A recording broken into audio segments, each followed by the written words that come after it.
أعوذ بالله من الشيطان الرجيم بسم الله الرحمن الرحيم وبرزت الجحيم لمن يرى فأما من طغى وآثر الحياة الدنيا فإن الجحيم هي المأوى وأما من خاف مقام ربه ونهى النفس عن الهوى فإن الجنة هي المأوى يسألونك عن الساعة أيان مرساها فيما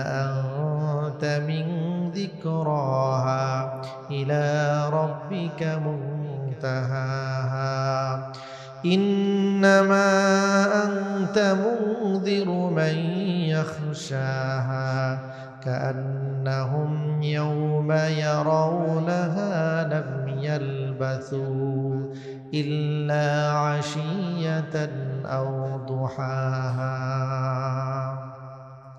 সদাকাল্লাহুল আযীম।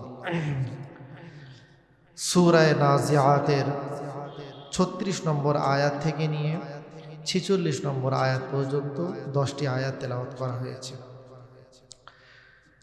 আমাদের ধারাবাহিক আলোচনায় সূরাতুন নাজিআত আলোচনা চলছিল। এই সূরার মধ্যে মোট ৪৬টি আয়াত রয়েছে। সুতরাং ৩৬ নম্বর আয়াত থেকে নিয়ে ৪৬ নম্বর আয়াত তথা এই সূরার শেষ আয়াত পর্যন্ত তেলাওয়াত করা হয়েছে। আলোচিত আয়াতের মধ্যে আল্লাহ রাব্বুল আলামিন প্রথমে যে বিষয়টি নিয়ে আলোচনা করেছেন সেটি হচ্ছে পরকালে আল্লাহ তাআলা মানব জাতির যে বিচার কার্য পরিচালনা করবেন, এটার মানদণ্ড কি, মাপকাঠি কি, তার একটি বিষয় আল্লাহ তাআলা এখানে আলোচনা করেছেন, উল্লেখ করেছেন। আল্লাহ রাব্বুল ইজ্জত ওয়াল জালাল বলছেন ওয়াবুররিজাতিল জাহিমু লিমান ইয়ারা। বুররিজাত স্পষ্ট করা হবে, প্রকাশ করা হবে। আল জাহিমু জাহান্নাম কাদের সামনে প্রকাশ করা হবে? লিমান ইয়ারা সেই সকল ব্যক্তিদের সামনে যারা দেখতে পান, দৃষ্টি সম্পন্ন, তাদের সামনে জাহান্নামকে প্রকাশ করা হবে। সুতরাং পরকালে যারা কাফের তারা যেমন দৃষ্টিবান হবেন, ঈমানদার তারাও দৃষ্টিবান হবেন। সুতরাং ঈমানদার হোক কিংবা বেঈমান হোক, সকলে জাহান্নামকে স্বচক্ষে দেখবে। তবে ব্যবধান হলো এই, আল্লাহ তাআলা সামনে বলেছেন জাহান্নামকে দেখার পরে যারা ঈমানদার তারা হাসরের মাঠ থেকে পুলসিরাত পাড়ি দিয়ে জান্নাতে চলে যাবেন, পার হয়ে চলে যাবেন। আর যারা বেঈমান কাফের কিংবা গুনাহগার অপরাধী তারা জাহান্নাম দেখার পরে সেটি পাড়ি দিয়ে যেতে পারবেন না, বরং সেখানে আটকা পড়ে যাবেন। ইতিপূর্বে সূরা নাবার আলোচনার মধ্যে বলা হয়েছিল যেমন পৃথিবীতে আমরা একটি দেশ থেকে আরেকটি দেশে যখন যাই, সে সময় আমাদেরকে নিজ দেশের অনুমোদন লাগে, যেখানে যাব সেই দেশের অনুমোদন লাগে।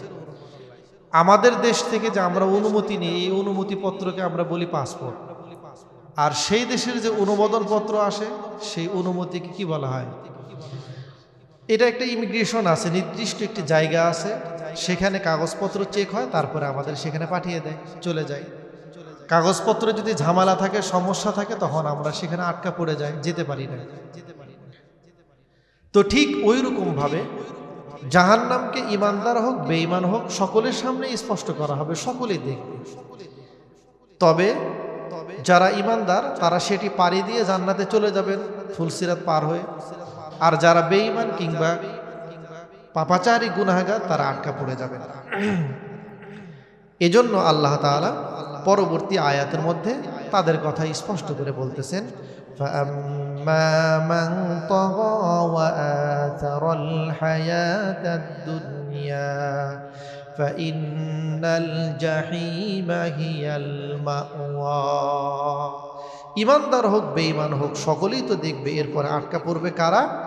আল্লাহ তাআলা বললেন فَأَمَّا مَنْ طَغَى, আটকা পড়বে দুই শ্রেণীর লোক। এক নম্বর হলো সেই সকল ব্যক্তি যারা সীমা লঙ্ঘন করেছে। তগা মানে হলো সীমা লঙ্ঘন করা। যারা সীমা লঙ্ঘন করেছে এরা কারা? যদি কোনো একজন ব্যক্তি গুনাহ করে, পাপের মধ্যে লিপ্ত হয়, সে হয় অপরাধী, গুনাহগার, কিন্তু সে সীমা লঙ্ঘনকারী নয়। সীমা লঙ্ঘনকারী ওই সময় হয় যখন গুনাহ করতে করতে সে ব্যক্তি কুফর পর্যন্ত পৌঁছে যায়, শিরিক পর্যন্ত পৌঁছে যায়, তখন সে গুনাহের সীমা ছাড়িয়ে যায়, সে হয় সীমা লঙ্ঘনকারী। তো জাহান্নাম কাদের ঠিকানা? মান তগা, যারা সীমা লঙ্ঘন করেছে, অর্থাৎ অন্যায় কাজ করতে করতে এ পর্যন্ত পৌঁছে গিয়েছে যে তাদের ঈমানটি নষ্ট হয়ে গিয়েছে, তারা কুফরের মধ্যে দাখিল হয়ে গিয়েছে, শিরিকের মধ্যে দাখিল হয়ে গিয়েছে। এরা এক শ্রেণী। আর কারা? ওয়াআসারাল হায়াতাদ দুনিয়া, এবং সেই সকল ব্যক্তি যারা আসারা অগ্রাধিকার দিয়েছে আল হায়াতাদ দুনিয়া, দুনিয়ার জীবনকে। ওয়াআসারাল হায়াতাদ দুনিয়া, দুনিয়ার জীবনকে যারা অগ্রাধিকার দিয়েছে। কোন জীবনের উপর অগ্রাধিকার দিল? দুনিয়ার জীবনকে অগ্রাধিকার দিয়েছে। কার উপরে অগ্রাধিকার দিয়েছে? কোন জীবনের উপরে? আখিরাতের জীবনের উপরে। অর্থাৎ তার কাজে কর্মে সে ইহকালের জীবনের কল্যাণকে সে সামনে রেখেছে এবং সে অনুযায়ী সে চলেছে, পরকালের জীবনকে সে অগ্রাধিকার দেয় না। তার কারণ হচ্ছে একজন ব্যক্তি তার দুনিয়াও ঠিক থাকবে পরিপূর্ণরূপে, আর পরকালও তার সব ঠিক থাকবে, একসঙ্গে উভয়টি হবে না। দুনিয়া এটি যদি পরিপূর্ণরূপে কেউ অর্জন করতে চায়, পরকালের ক্ষতি হবে না। আর যদি পরকালকে পরিপূর্ণরূপে সে ঠিক থাকতে চায়, তাহলে দুনিয়ার কিছু বিষয় তাকে ছাড় দিতে হবে। উভয়টাই একসঙ্গে করা যাবে না। এজন্য মুসনাদে আহমদের মধ্যে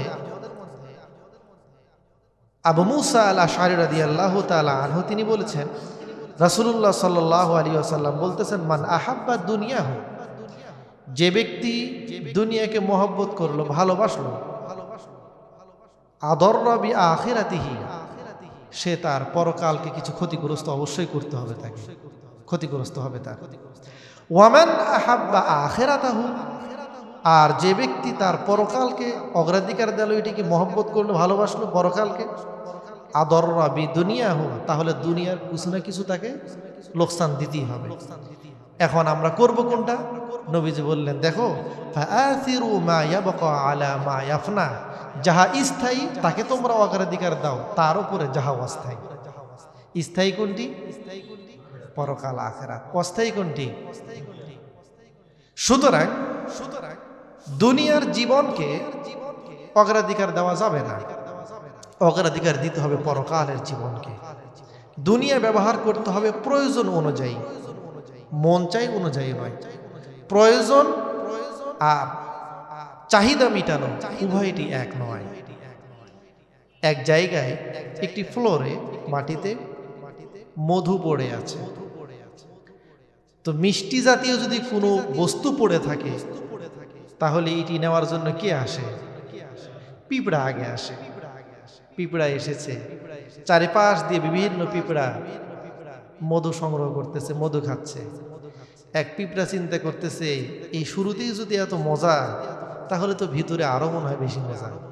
আস্তে আস্তে মাঝখানে গেছে, মাঝখানে যে গেছে কিছুক্ষণ পর টাইট হয়ে লেগে গেছে না, মধু শরীরের সঙ্গে আটকায় গেছে। এখন পিঁপড়া আর সেখান থেকে বেরিয়ে আসতে পারে না, যতই চেষ্টা করুক, কিন্তু শরীরের সঙ্গে এমনভাবে মধু জড়িয়ে গেছে পুরো শরীর, সে চাইলেও আর সেখান থেকে বেরিয়ে আসতে পারছে না। আর যারা পাশে আছে তারা তো যার যার মতো খেয়ে চলে গেছে। তো দুনিয়াটাও ঠিক এইরকম। দুনিয়া ছাড়া আমরা চলতে পারি না, কিন্তু আমাদের নিতে হবে কতটুকু প্রয়োজন অনুযায়ী। যদি আমরা দুনিয়ার মধ্যে প্রবেশ করি তাহলে সে সময় আমরা চাইলেও আর সেখান থেকে বেরিয়ে আসতে পারবো না, এটা আমাদের জন্য খুব কঠিন হয়ে পড়বে। তো নবীজি বললেন যে দুনিয়া যে করবে পরকালে তার কিছু ক্ষতিগ্রস্ত হবেই, আর পরকালকে যে ঠিক রাখবে দুনিয়ার কিছু বিষয় ক্ষতিগ্রস্ত হবে, একসঙ্গে উভয়টি হবে না। একজন ব্যক্তি সকাল থেকে সন্ধ্যা পর্যন্ত, রাত 10টা পর্যন্ত দোকান খোলা রাখবে, 1 মিনিটের জন্য বন্ধ দিবে না, আবার জামাতের সঙ্গেও নামাজ পড়বে, হবে না। যদি জামাতে নামাজ পড়তে চায় তাহলে নামাজের সময়টুকু ব্যবসা বন্ধ রাখতে হবে, অতটুকু লোকসান মেনে নিতে হবে। আর যদি অতটুকু লোকসান সে মেনে নিতে না চায় তাহলে নামাজ বাদ দিয়ে দোকানদারি করতে হবে। কোনটা করবে? আল্লাহ তাআলা বললেন ওয়াথারাল হায়াতাদ দুনিয়া, জাহান্নাম তাদের জন্য যারা দুনিয়ার জীবনকে অগ্রাধিকার দিবে, নামাজ বাদ দিয়ে দোকানদারি করেছে, পরকালকে ক্ষতিগ্রস্ত করেছে, ইহকালকে অগ্রাধিকার দিয়েছে।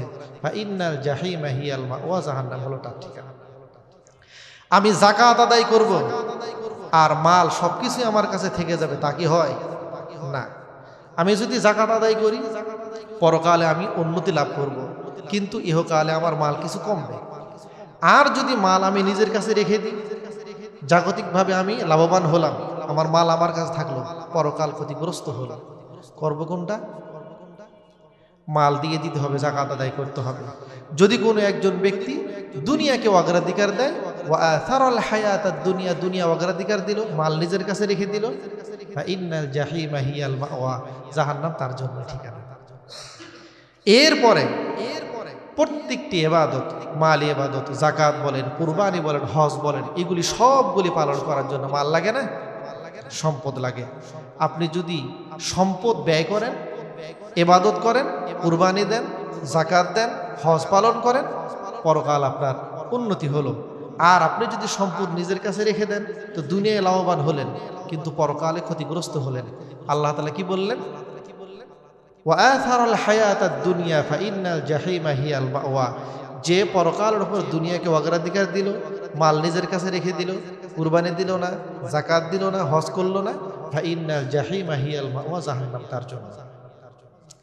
ঠিক তেমনি ভাবে আপনি একজনকে ঋণ দিয়েছেন, এই ঋণ দেওয়ার মাধ্যমে আপনি পরকালে সওয়াব অর্জন করতে পারেন, ইহকালে লাভ অর্জন করতে পারেন। যদি পরকালে সওয়াব অর্জন করেন, কি সওয়াব? আল্লাহ তাআলা বলেছেন মাইয়ুকরিদুল্লাহ করদান হাসানা ফায়ুদাইফাহু লাহু আদআফান কাসীরা। কে এমন আছে যে আল্লাহ তাআলাকে কর্জে হাসানা দিবে, আর আল্লাহ রাব্বুল ইজ্জত ওয়াল জালাল তার বান্দাদেরকে এই ঋণ দেওয়ার কারণে বহু গুণের সওয়াব আল্লাহ তাআলা তাকে দান করবেন, এটিও লাভ করতে পারে। কিন্তু দুনিয়ার জীবনে 1 পয়সাও নেওয়া যাবে না, পরকাল লাভবান হলো, ইহকাল ক্ষতিগ্রস্ত হলো। আপনি যদি চান যে না আমি ইহকালে লাভবান হব, কি করতে হবে? তাহলে সুদ নিতে হবে। আপনি সুদ নিলেন, আপনি সওয়াব পেলেন না, গুনাহগার হলেন, পরকাল আপনার ক্ষতিগ্রস্ত হলো। জাহান্নাম কাদের জন্য? মান ওয়াথারাল হায়াতাদ দুনিয়া, যে ব্যক্তি পরকালকে অগ্রাধিকার দিয়েছে। এই ক্ষেত্রে পরকালকে অগ্রাধিকার কিভাবে দিয়েছে? সুদ গ্রহণ করেছে, দুনিয়ার জীবনকে সে অগ্রাধিকার দিল, ইহকালে মাল নিল, পরকালকে ক্ষতিগ্রস্ত করলো। ফাইন্নাল জাহিমা হিয়াল মাওয়া, তার জন্য হচ্ছে জাহান্নাম। এইভাবে জীবনের প্রত্যেকটা ক্ষেত্রে একজন ব্যক্তি তার ইহকাল এবং পরকাল একসঙ্গে উভয়টি সে লাভবান হবে, তা কখনো হয় না। ইহকাল লাভবান হতে গেলে পরকালের কিছু ক্ষতি হবে, পরকালে যদি পরিপূর্ণ লাভবান হতে চায় ইহকালের কিছু বিষয় ক্ষতি হবে। এখন জাহান্নাম কাদের জন্য? আল্লাহ তাআলা সেটি বললেন, فَأَمَّا مَنْ طَغَى وَآثَرَ الْحَيَاةَ الدُّنْيَا, যারা সীমা লঙ্ঘন করেছে, কুফরি পর্যন্ত পৌঁছে গিয়েছে, এবং সেই সকল ব্যক্তি যারা ইহকালের জীবনকে পরকালের জীবনের উপর অগ্রাধিকার দিয়েছে। ফাইন্নাল জাহিমা হিয়াল মাওয়া, জাহিম এটি হচ্ছে জাহান্নামের একটি নাম। ফাইন্নাল জাহিমা হিয়াল মাওয়া, জাহিম জাহান্নাম, হিয়াল মাওয়া এটি হচ্ছে তাদের ঠিকানা। তারা আটকা পড়ে গেল। পার হয়ে যাবে কারা? আল্লাহ তাআলা পরবর্তী আয়াতের মধ্যে বলছেন, وَأَمَّا مَنْ خَافَ مَقَامَ رَبِّهِ وَنَهَى النَّفْسَ عَنِ الْهَوَى فَإِنَّ الْجَنَّةَ هِيَ الْمَأْوَى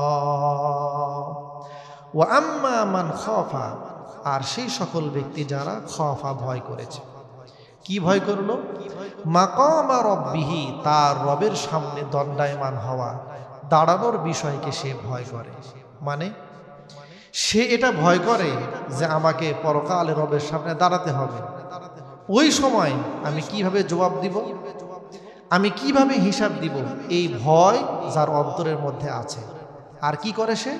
ওয়ানাহান নাফসা আনিল হাওয়া, এবং সে বিরত রাখে আর নাফসা, নিজেকে, আনিল হাওয়া। হাওয়া শব্দের অর্থ হলো প্রবৃত্তি, চাহিদা। মন যা চায় তা করে না, নিজের মন যা চায় সে তার উল্টা কাজ করে। মনে যা চায় তা সে করে না, নিজের মনকে নিয়ন্ত্রণ করে।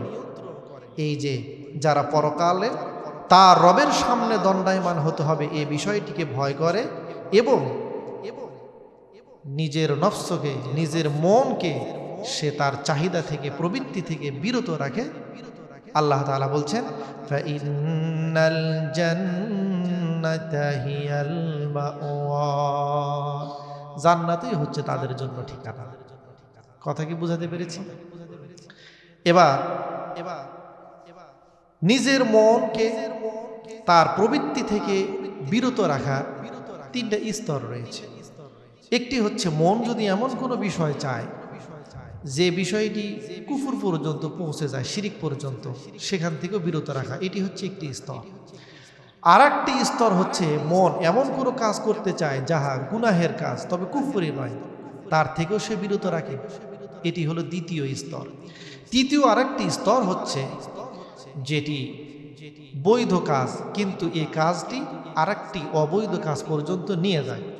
এরকম যদি হয় সেই সকল বৈধ কাজও পরিহার করা, এটি হচ্ছে এই আয়াতের অন্তর্ভুক্ত, যে নিজের মন এমন বৈধ কাজ করতে চায়, কিন্তু বৈধ কাজ করতে গেলে আমি এক পর্যায়ে নাজায়েজ পর্যন্ত পৌঁছে যেতে পারি। সেই সকল বৈধ কাজ থেকেও নিজের মনকে, নিজের নফসকে বিরত যে রাখবে, আল্লাহ তাআলা বলছেন ফাইন্নাল জান্নাতা হিয়াল মাওয়া, জান্নাত হচ্ছে তার ঠিকানা। এখন এখানে আসুন, এখানে একটি বোঝার বিষয়, সেটি হচ্ছে জান্নাত তাহলে তাদের জন্য যারা পরকালে তার রবের সামনে দণ্ডায়মান হওয়াকে ভয় করবে, সেটিকে স্মরণ রাখবে এবং নিজের মনকে বিরত রাখবে তার চাহিদা থেকে। এখন কোনো একজন ব্যক্তির মন যদি নামাজ পড়তে চায়, রোজা রাখতে চায়, হজ করতে চায়, যাকাত দিতে চায়, সত্য কথা বলতে চায় মন, তাহলে কি সে নিজেকে এর থেকে বিরত রাখবে? এখানে যে বললো ওয়ানাহান নাফসা আনিল হাওয়া, নিজের নফসকে তার চাহিদা থেকে বিরত রাখবে। তো মন তো চাইতেছে ভালো কাজ করার জন্য, তাহলে কি তার বিরুদ্ধে উল্টা খারাপ কাজ করা, এটা কি ভালো গুণ হবে? না। আসলে এখানে লক্ষ্য করুন, আল্লাহ তাআলা মানব জাতিকে সৃষ্টি করেছেন এইভাবে যে মানব জাতির মন ভালো কাজের প্রতি আকৃষ্ট হয় না, আকৃষ্ট হয় কোন কাজের প্রতি? খারাপ কাজের প্রতি, অন্যায় কাজের প্রতি, গুনাহের কাজের প্রতি আকৃষ্ট হবে। আল্লাহ তাআলা মানুষদেরকে ওইভাবেই কি করেছেন?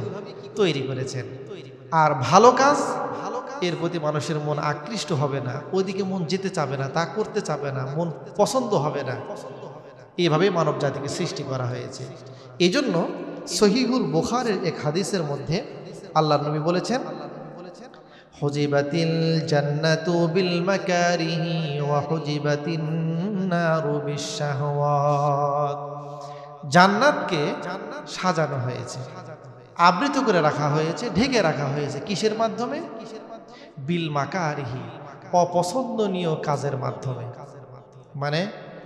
মানে জান্নাতকে চারিদিক দিয়ে বেষ্টন করে রাখা হয়েছে, পর্দা দিয়ে ঢেকে রাখা হয়েছে। এই পর্দাটা কিসের?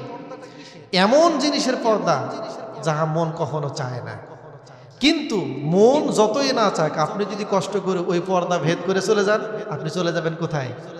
জান্নাতে। নামাজ পড়তে মনে চায় না, ফজরের সময় উঠতে মনে চায় না, ঘুমিয়ে থাকতে মনে চায়, রোজা রাখতে মনে চায় না, দিনভর খেতে মনে চায়, জিকির আজকার করতে মনে চায় না, গপগুজারি করতে মনে চায়, কোরআনুল কারীম তেলাওয়াত করতে মনে চায় না, আর একজনের বদনাম করতে মনে চায়, দিনের কথা শুনতে মনে চায় না, গান বাজনা শুনতে মনে চায়। তো তোমার এই যে মন চাচ্ছে না ভালো কাজগুলি করতে, তুমি কষ্ট করে ওই যে মাকারে অপছন্দনীয় যে পর্দা রয়েছে, এই পর্দা যদি তুমি পার হয়ে যাও, মানে তুমি যদি সেই ভালো কাজটা করো, সত্য কথা বলো, কোরআন কারীম তেলাওয়াত করো, দিনের কথা শোনো, কোরআন শোনো, সেই অনুযায়ী চলো, ওই অপছন্দনীয় পর্দাটা পার হয়ে গেলে এরপরে কি আছে? আর জাহান্নামকে কি দিয়ে আবৃত করে রাখা হয়েছে? ওয়াহুজিবাতিন নারু বিশাহাওয়াত, জাহান্নামকে আবৃত করে রাখা হয়েছে, ঢেকে রাখা হয়েছে শাহওয়াত দিয়ে, প্রবৃত্তি দিয়ে, অর্থাৎ এমন সকল কাজের পর্দা দিয়ে যে সব কাজের প্রতি মানুষের মন আকৃষ্ট হয়, যেতে চায় ওই দিকে, কিন্তু ওই দিকে যাওয়া যাবে না। যদি ওই আকৃষ্ট পর্দার কাছে আমরা চলে যাই, এই আকৃষ্ট পর্দা কি?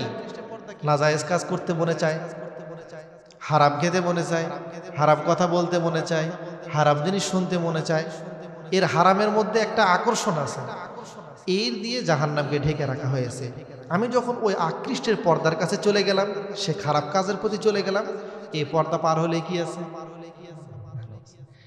সুতরাং মানুষের মন সাধারণত কখনো ভালো কাজের প্রতি আকৃষ্ট হয় না, স্বভাবত এইরকম।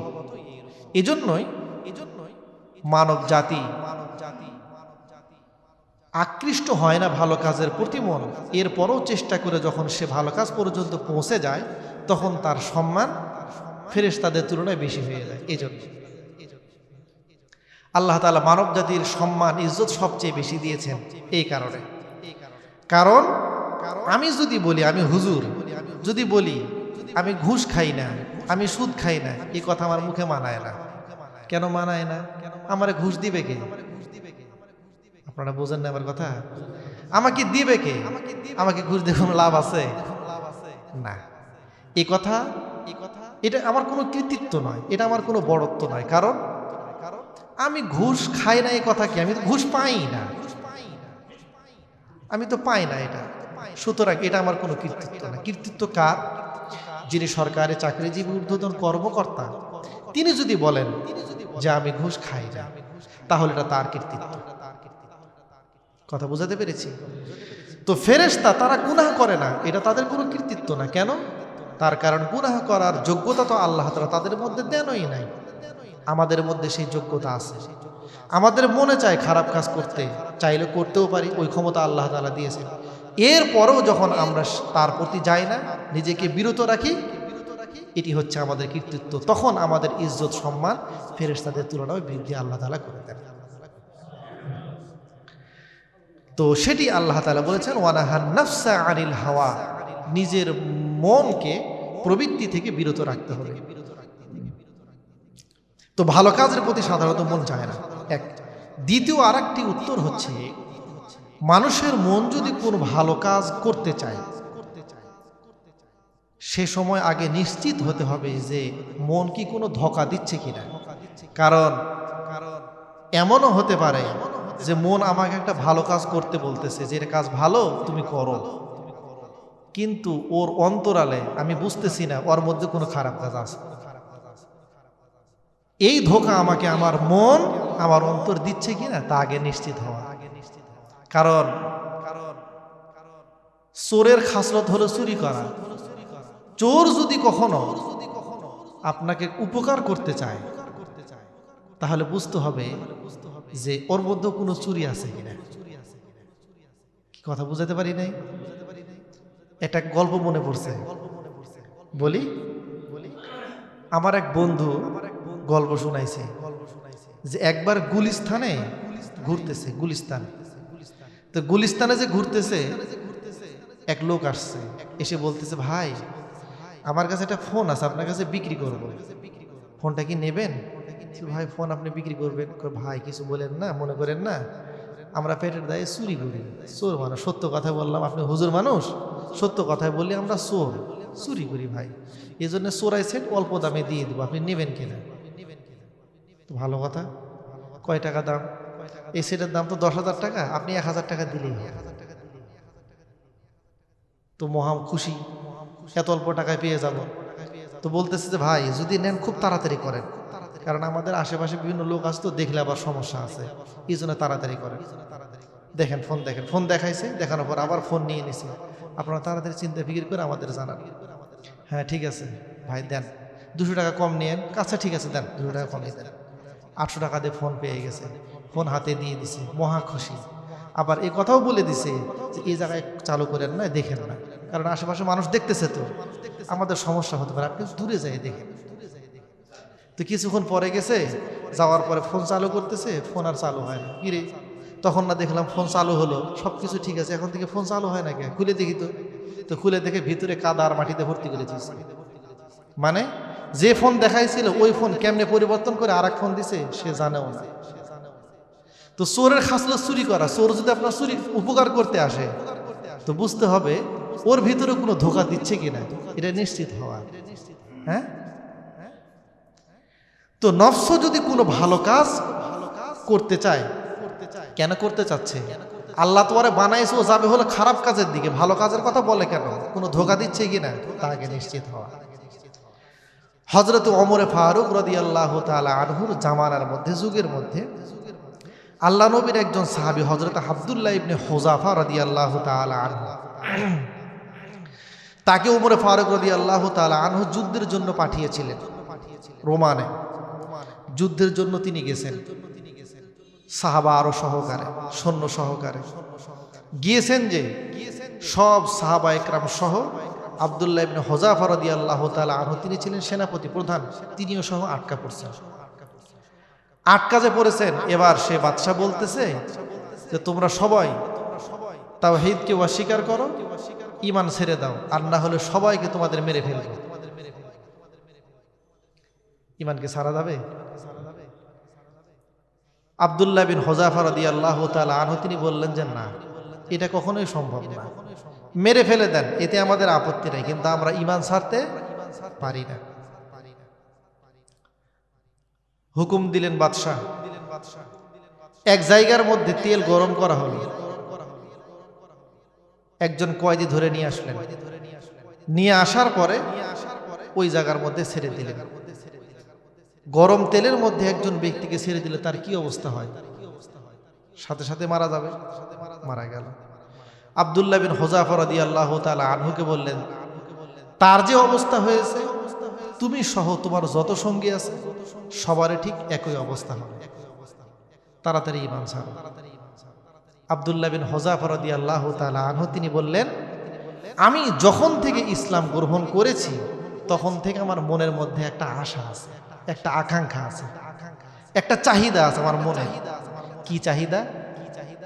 লাস্তু উবালি হিনা উকতালু মুসলিমান আলা আইয়ি শিক্কিন কানা লিল্লাহি মাসরাঈ ওয়া যালিকা ফি যাতিল ইলাহি ওয়া ইয়াশা ইউবারাকু ফি আওসালি শিলবিল মুমাজ্জাঈ।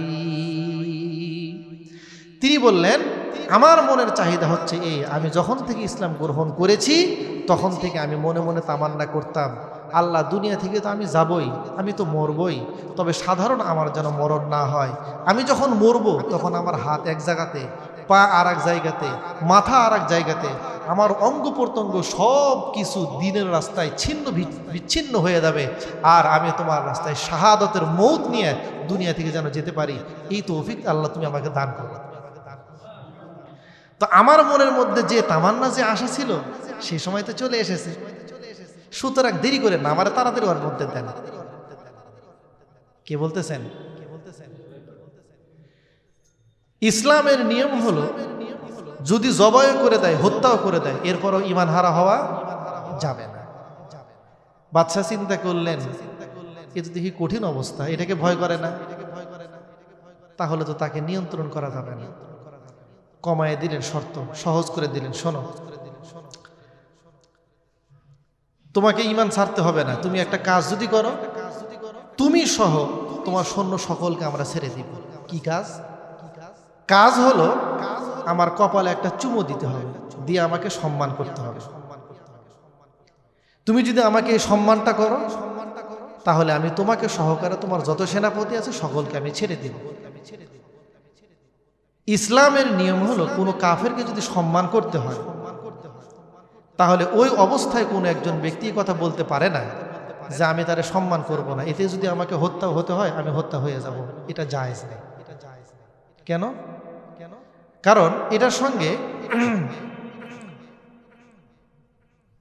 ঈমান হারা সে হচ্ছে না, সম্মান করতেছে কাফেরকে। এর মোকাবেলায় নিজের জান দিয়ে দেওয়া এটা গুনাহ হবে, এটা অপরাধ হবে, অন্যায় হবে। এখন জীবন দেওয়া যাবে না। জীবন দেওয়া যেত কখন? যখন বলতো ঈমান ছেড়ে দিতে হবে, ওই সময় জীবন দেওয়া এটা শহীদ। আর কাফেরকে যদি সম্মান করতে হয় ওই সময় এর বিপরীতে জীবন দিয়ে দেওয়া এটা শাহাদত নয়, বরং এটা গুনাহ হবে। আব্দুল্লাহ বিন হুযাফা রাদিয়াল্লাহু তাআলা আনহু তিনি আগের শর্ত মানলেন না, এই শর্ত মেনে নিছেন। বাদশার কপালে চুমু দিলেন, ফিরে আসতেছেন সঙ্গীর সাথে সব সহকারে। ওমর রাদিয়াল্লাহু তাআলা আনহু তার কাছে যখন খবর পৌঁছলো, তিনি বললেন যত সেনাপতি আছে সকলে আমি ওমর সহ চলো, আব্দুল্লাহ বিন হুযাফা আসতেছে, মদিনায় আগমন করবে, তাকে আমরা ইস্তেকবাল জানাই, স্বাগত জানাই। এবং সকলের দায়িত্ব হচ্ছে তিনি সহ যত সৈন্য আসতেছে সকলকে সম্মান করা, ইজ্জত করা, তাদের কপালে চুমু দেওয়া। শুধু তাই নয়, বরং আমি ওমর সবার আগে ওনার কপালে চুমু দিব, এই জন্য যে তিনি ইসলামের সঠিক বিষয়টি পালন করেছেন। নিজের আবেগ অনুভূতিকে কাজে লাগিয়ে তিনি নিজের জীবন দিয়ে দেন নাই ওই সময়, যেই সময় জীবন দেওয়ার দরকার ছিল না। ইসলাম যে মেনেছেন, দিন মেনেছেন, আবেগকে তিনি কাজে লাগান নাই, এজন্য আমি ওমর তার কপালে আগে চুমু দিব।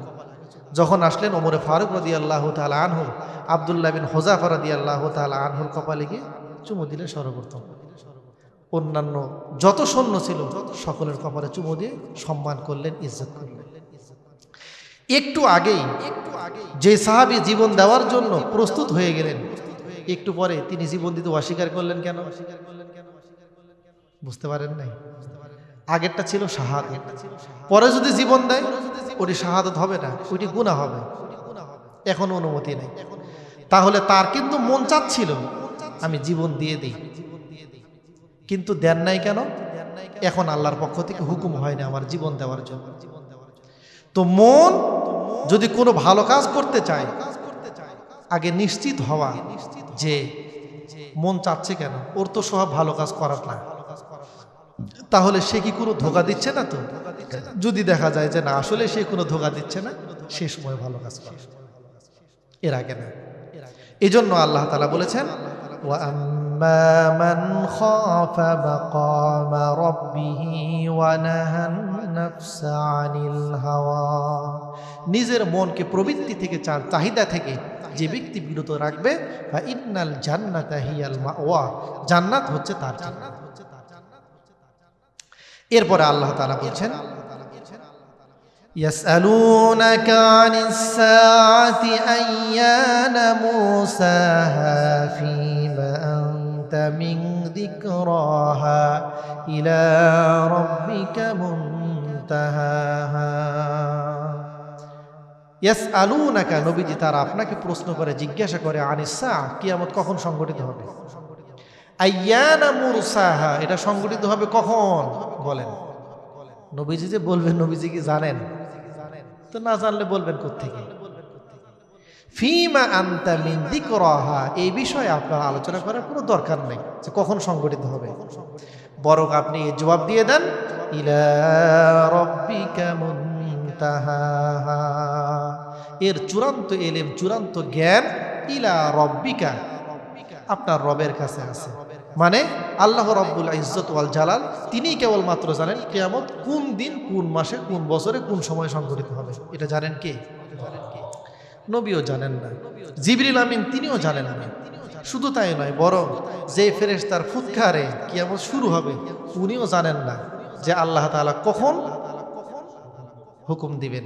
যদি তিনি জানতেন তো যখন আল্লাহ তাআলা ধ্বংস করবে তা তো জানা আছে, এক পর্যন্ত ঘুরি, তিনি ঘুরতেই থাকতেন। সময় যখন হতো বাস ফু দিতেন, ধ্বংস হয়ে যেত। কিন্তু তিনি তা করেন নাই, ওইটা নিয়ে মুখে নিয়ে সিংহে মুখে নিয়ে বসে আছেন, হুকুম হবে সাথে সাথে জানা নাই। তো আল্লাহ তাআলা বললেন ইলা রব্বিকা মুনতাহাহা, আপনি বলে দেন কিয়ামত কখন হবে এই সম্পর্কে তোমাদের জিজ্ঞাসা করার কোনো প্রয়োজন নাই, তার কারণ এর চূড়ান্ত জ্ঞান কার কাছে আছে? আপনার দায়িত্ব কি? ইন্নামা আনতা মুনদিরু মান ইয়াখশাহা, নিশ্চয় আপনি মুনদিরু ভীতি প্রদর্শনকারী মান ওই সকল ব্যক্তিদেরকে, ইয়াখশাহা যারা কিয়ামতকে ভয় করে। কিয়ামতকে যারা ভয় করে আপনি তাদেরকে ভীতি প্রদর্শন করতে থাকুন, এটা আপনার দায়িত্ব। কারণ কিয়ামত যখন সংগঠিত হবে তখন মানুষদের একটা অবস্থা হবে, সেটি কি? সর্বশেষ আয়াতের মধ্যে আল্লাহ বলছেন কাআন্নাহুম ইয়াওমা ইয়ারাউনাহা লাম ইয়ালবাসু ইল্লা আশিয়াতান আও দুহাহা। কাআন্নাহুম ইয়াওমা ইয়ারাউনাহা, যখন তারা কিয়ামতকে দেখবে সংগঠিত হয়ে যাচ্ছে তখন তাদের মনে হবে লাম ইয়ালবাসু, পৃথিবীতে তারা বসবাস করে নাই, ইল্লা আশিয়াতান আও দুহাহা, হয়তো বা এক সকাল কিংবা এক বিকাল তারা দুনিয়াতে ছিল, এতটুকু সময়, এইরকম মনে হবে। আশিয়া বলা হয় সূর্য ঢলে যাওয়ার পর থেকে নিয়ে অস্তমিত হওয়ার আগ পর্যন্ত যে সময়, এটিকে বলা হয় আশিয়া, জি বিকাল। আর দোহা বলা হয় সূর্য ওঠার পর থেকে নিয়ে সূর্য মধ্য আকাশে জাগার আগ পর্যন্ত যে সময়টিকে বলা হয় দোহা। তো পরকালে যখন মানুষের আবার পুনরায় উঠবে তখন তাদের মনে হবে যে পৃথিবীতে ছিলাম কতটুকু, এই তো 2, 4, 5, 6 ঘন্টা, হয় সকাল না হলে বিকাল। পরকাল তো দূরের কথা, ইহকালে আমরা যে এখন বর্তমানে আছি, আমাদের এক একজনের বয়স কত? 20 বছর, 30 বছর, 40 বছর, 50 বছর, 60 বছর, এরকম না? আপনি চোখ বন্ধ করে একটু চিন্তা করেন তো, আমি কতদিন থেকে আছি? মনে হবে কই, এই তো কয়দিন আগে স্কুলে গেলাম, এই তো মনে হয় এসএসসি পরীক্ষা দিলাম, এই তো মনে হয় নতুন জব শুরু করলাম, অথচ এক পা কবরে আমাদের চলে গেছে, এরকম না? তো দুনিয়াতে থাকতেই যদি এই অবস্থা আমাদের হয়, তাহলে পরকাল যখন শুরু হবে, যে ভয়াবহতা অবস্থা শুরু হবে, সে সময় তখন আমাদের পৃথিবীর এই দীর্ঘ সময় 60-70 বছর পার করে গেছে, কিন্তু মানুষদের মনে হবে কি এই তো 2, 4, 5 ঘন্টা পার করে এসেছে, এত ভয়াবহ অবস্থা হবে। এই জন্য ওইটি সংগঠিত হবে কখন, ওই সম্পর্কে তোমাদের জিজ্ঞাসা করে লাভ নেই, বরং ওইটার জন্য তোমরা কি প্রস্তুতি নিতেছো ওই ফিকির করো। আল্লাহ তাআলা আমাদেরকে এই কথাগুলি সূরা আবাসার শেষ আয়াতে আল্লাহ তাআলা বলেছেন।